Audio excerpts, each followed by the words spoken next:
What should have been a calm morning television appearance quickly spiraled into one of the most uncomfortable exchanges ever seen on live broadcast. A legendary Hollywood tough guy took his seat expecting a straightforward promotional chat, only to find himself pushed into an aggressive and confrontational discussion that stunned viewers across the country. What began as a routine interview transformed into a tense clash that ended with visible frustration and a dramatic exit that left the studio buzzing long after the camera stopped rolling. The day started in familiar fashion at the Good Morning America studios in Times Square. Bright lights filled the set, producers hurried between stations, and makeup artists made final adjustments as the countdown to live television ticked away. Clint Eastwood had arrived to discuss his latest directorial project, a gritty western that critics were already praising as a return to the raw storytelling that defined much of his career. There was an air of excitement among the crew, as hosting a figure of Eastwood's stature was still considered a rare privilege. George Stephanopoulos sat opposite the iconic filmmaker, his notes neatly organized on the small table separating them. Millions of viewers tuned in expecting an easygoing conversation with one of Hollywood's most enduring figures. The opening moments delivered exactly that. Eastwood appeared relaxed, leaning back slightly, his familiar squint barely noticeable beneath the studio lights. His gravelly voice carried the weight of decades spent on screen, instantly recognizable to generations of fans. As the discussion turned to Eastwood's age and continued productivity, he spoke calmly about his passion for storytelling. He explained that creating films had always been about purpose rather than numbers, and that waking up each day with a story to tell kept him motivated. His words carried a quiet confidence, the kind that comes from a lifetime of success and self-assurance. Stephanopoulos responded with polite admiration, though his tone hinted that the conversation would soon shift into more challenging territory.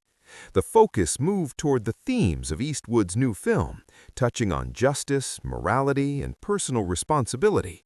Eastwood answered thoughtfully, emphasizing that strong storytelling transcends generations.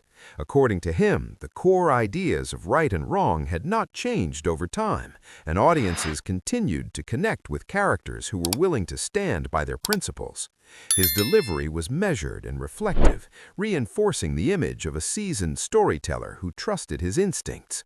A subtle change occurred when Stephanopoulos shuffled his notes and adjusted his posture. Observant viewers might have sensed the transition immediately. The discussion drifted away from cinema and toward Eastwood's public persona beyond filmmaking. His long history of outspoken political commentary entered the conversation, and the atmosphere in the studio noticeably tightened. Eastwood's expression remained controlled, but there was a slight rigidity in his posture that suggested growing discomfort. He acknowledged his belief in civic participation and personal expression, stating that speaking one's mind was part of living honestly. However, the tone of the exchange grew sharper as Stephanopoulos referenced past incidents and remarks that had sparked widespread debate. The emphasis shifted from curiosity to challenge, and Eastwood's patience began to wear thin. His jaw set firmly as he responded, making it clear that he had never tailored his opinions to satisfy everyone. Eastwood explained that a career spanning more than 60 years had taught him an important lesson about individuality.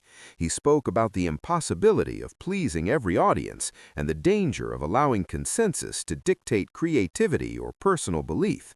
His voice carried a noticeable edge now, stripped of the warmth that marked the earlier moments of the interview. The tension between interviewer and guest became impossible to ignore.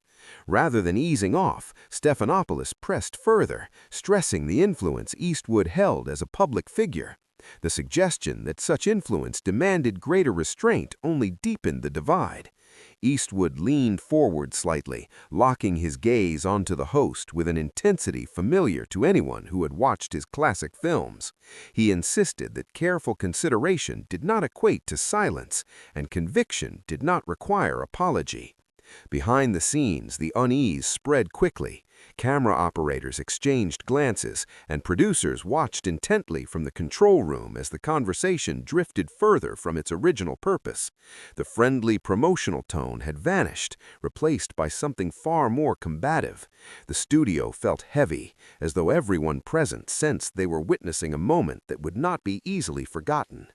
The confrontation escalated when Stephanopoulos referenced Eastwood's remarks he had made over the years about social change and cultural movements.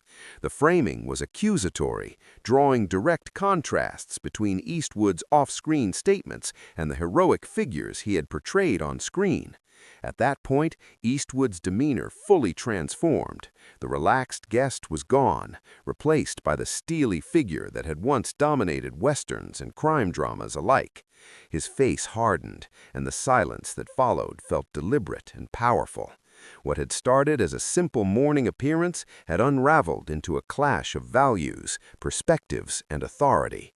The exchange no longer resembled an interview, but rather a standoff, with neither side willing to retreat. The weight of the moment hung heavily in the air, leaving viewers glued to their screens as the situation teetered on the edge of complete breakdown. George, you're twisting my words, and I don't appreciate what you're implying. I've spent my entire professional life telling stories about people who try to do the right thing, about characters who confront bullies, stand their ground, and defend those who cannot defend themselves. The values behind those stories are the same values I live by off-screen. There is no contradiction there. My beliefs have always aligned with the themes people see in my films, even if they don't always like the way I express them.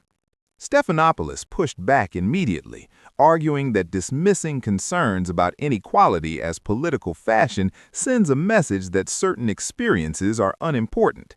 He framed it as a moral conflict, suggesting that such an attitude mirrored the very behavior Eastwood's on-screen heroes were meant to oppose. The words landed hard. For a brief moment, Eastwood said nothing. His jaw tightened, and it was clear he was choosing restraint over impulse. When he finally responded, his voice dropped, controlled and deliberate, but edged with anger that could no longer be hidden. He stated firmly that he had never told anyone their experiences were meaningless. He pointed to decades of work that included people from every background, both in front of and behind the camera. He spoke about respect on his sets and about telling stories that reflected a wide range of lives and struggles.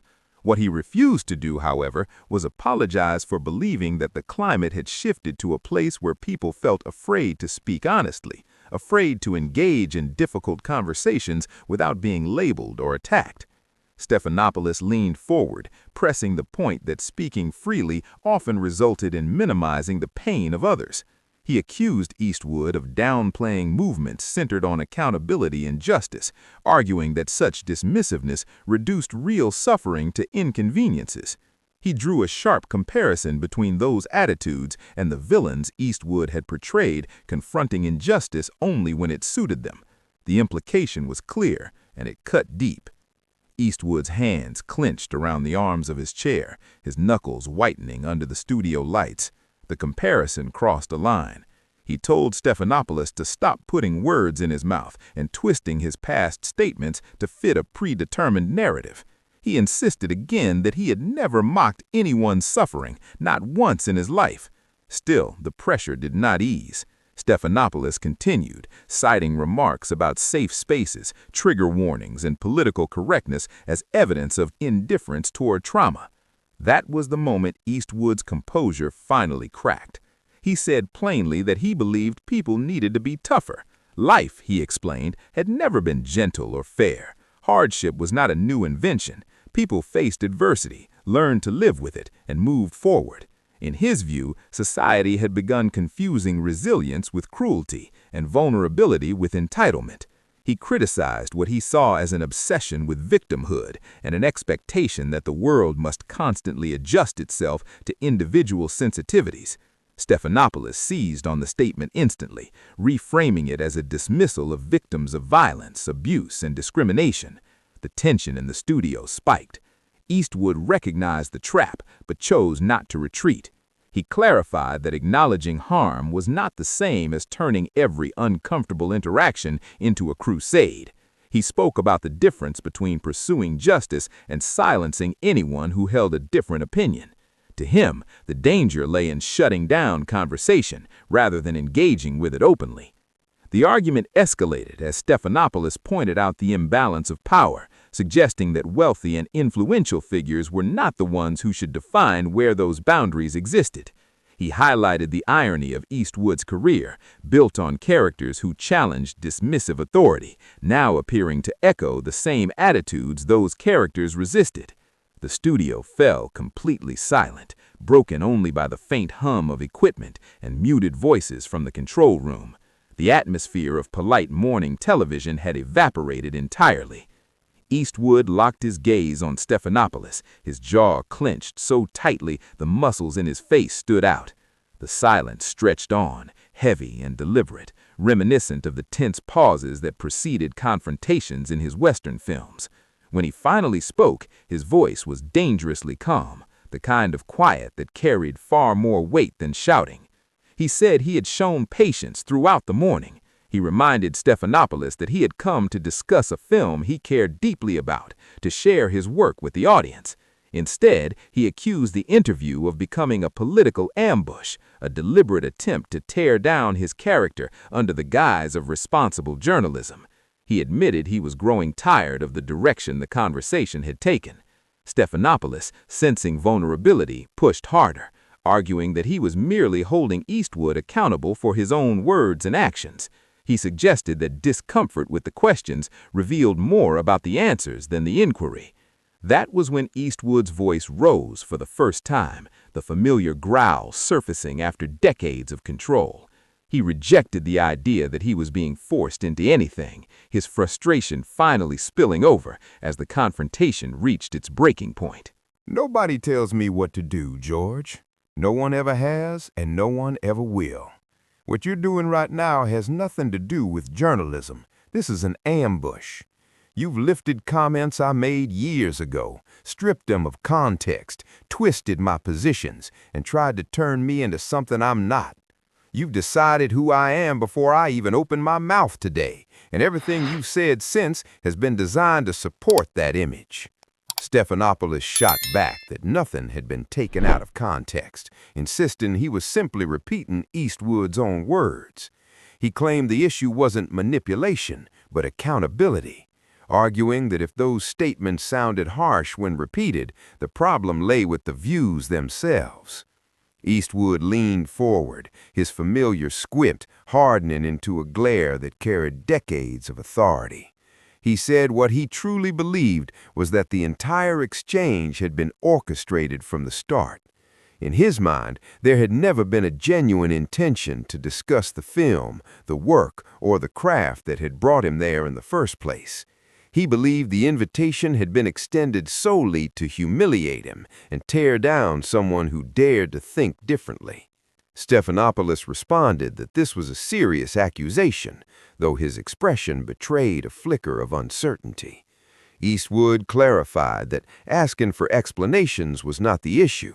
The problem was distortion, misrepresentation, and the deliberate use of his words as weapons. He called that approach dishonest and said it was precisely this kind of behavior that was poisoning public conversation. His voice grew stronger, carrying more force with every sentence. He explained that bullying no longer always came in the form of raised fists or shouted threats. In the modern world, it looked like powerful platforms being used to shame and publicly dismantle those who disagreed. Stephanopoulos' professional calm began to crack as he pushed back, pointing out Eastwood's fame, wealth, and influence. He argued that it was ironic for someone with such power to claim mistreatment. Eastwood had spent more than half a century speaking freely, shaping culture and commanding attention. Now, when challenged about how that voice had been used, he appeared unwilling to accept scrutiny. Eastwood fired back immediately, saying he had never claimed to be a victim. What he was calling out was dishonest journalism.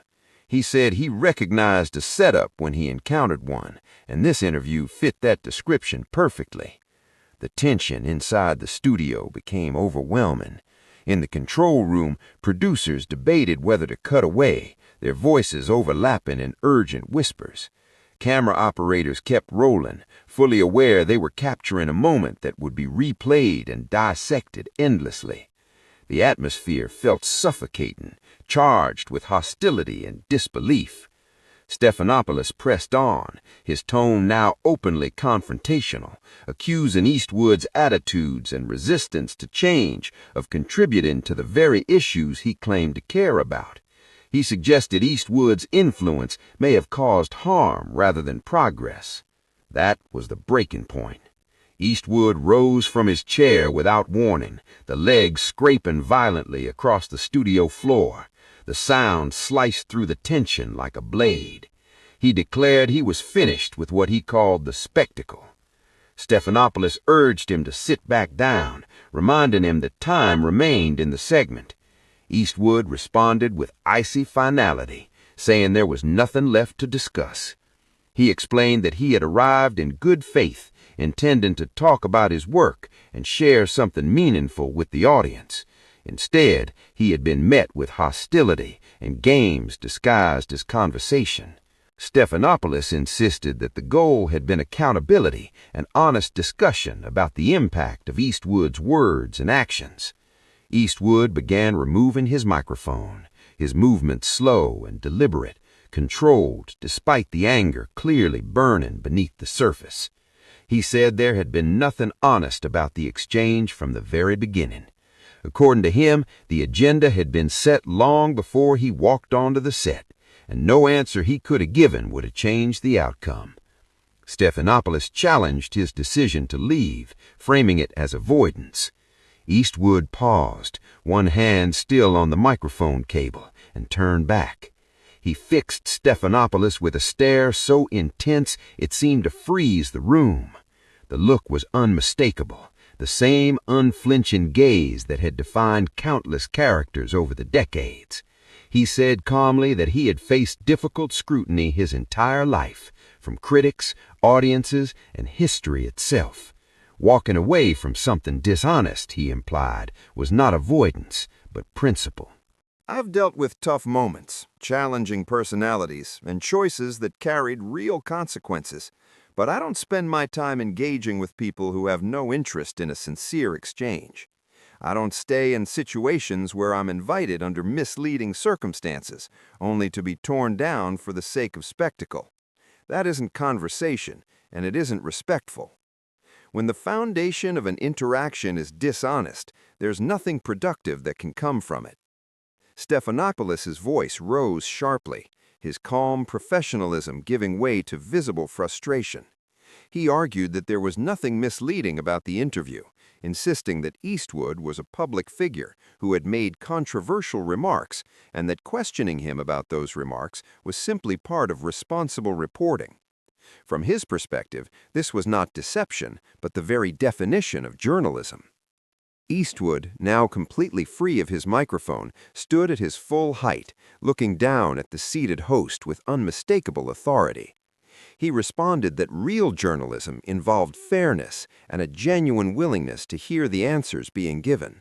It meant asking questions with the intent to understand, not to trap or embarrass. In his view, journalism sought nuance, context, and clarity. What had happened instead, he said, was an attempt to push a predetermined narrative, driven more by ideology than curiosity. He accused the interview of crossing the line from reporting into advocacy, of using the language and posture of journalism to advance a personal or political agenda. That was something he refused to participate in. His words landed heavily in the studio, which had gone completely quiet except for the faint hum of lights and cameras. Every person present understood they were witnessing a moment that would be talked about far beyond that morning. Eastwood continued, his voice steady, but layered with disappointment rather than anger now. He pointed out what he saw as the true irony of the situation. The characters he had portrayed throughout his career and the stories he had chosen to tell centered on individuals who stood their ground against intimidation. They were about people who refused to be pushed around, who resisted being silenced, and who held firm when confronted by unfair power. Those themes, he said, were not fictional ideals, but principles he believed in deeply. He explained that walking away was not an act of avoidance, but one of consistency. He was doing exactly what those characters would have done in the face of what he perceived as manipulation and bad faith. To him, staying would have meant endorsing a process he fundamentally disagreed with. Leaving was a statement that some lines should not be crossed, regardless of cameras or audience size. Without another word, Clint Eastwood turned and walked off the Good Morning America set. His departure was calm, deliberate, and final. George Stephanopoulos remained seated at the interview desk, visibly stunned, his notes untouched, as he stared ahead. The cameras continued rolling, capturing the heavy silence that filled the space Eastwood had just vacated. For several long seconds, no one spoke. The usual rhythm of morning television had been completely shattered. Behind the scenes, producers scrambled to regain control, their voices hushed but urgent as they decided how to handle what had just unfolded. Viewers at home watched an unscripted moment of discomfort, rarely seen on a show built around smooth transitions and polished exchanges. The contrast between the carefully constructed image of morning television and the raw confrontation that had just occurred could not have been more stark. Eventually, a broadcast cut away, ending the standoff and moving on as though the set itself needed time to breathe. What remained was the impact of the moment, a reminder that live television, for all its planning and rehearsal, can still produce moments that no one can fully control. Eastwood's exit was not loud or theatrical, yet it carried a weight that lingered far beyond the studio walls. The incident quickly became a talking point, not because of shouting or chaos, but because of the clear clash between two fundamentally different views of dialogue and accountability. One side saw tough questioning as necessary and justified. The other saw it as distortion and bad faith. The space between those perspectives proved impossible to bridge in that moment. What unfolded served as a vivid example of how quickly a conversation can shift when trust erodes.